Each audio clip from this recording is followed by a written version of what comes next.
According to the latest data provided by Italy's Interior Ministry, a right-wing coalition scored a broad victory in the country's general election to form a new parliament on Sunday. As vote counting concluded in 99% of polling stations across the country, Giorgia Meloni, leader of the Brothers of Italy, would most likely become Italy's next prime minister. If so, she would be the first woman ever to serve in this role, and would lead the most right-wing government in Italy's post-war history.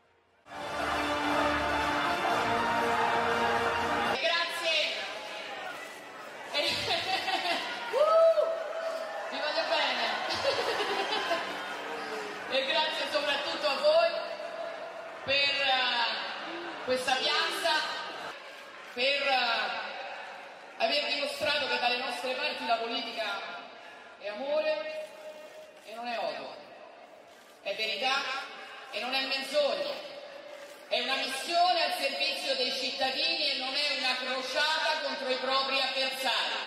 The Brothers of Italy campaigned in coalition with two allies, the League Party and centre-right Forza Italia Party.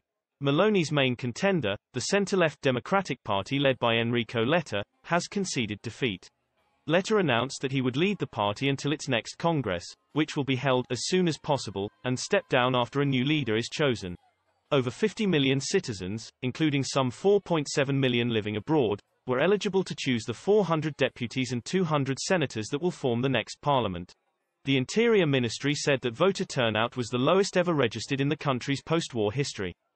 The new parliament is scheduled to gather for the first time on October 13, and lawmakers will elect the two houses' speakers in the first meeting.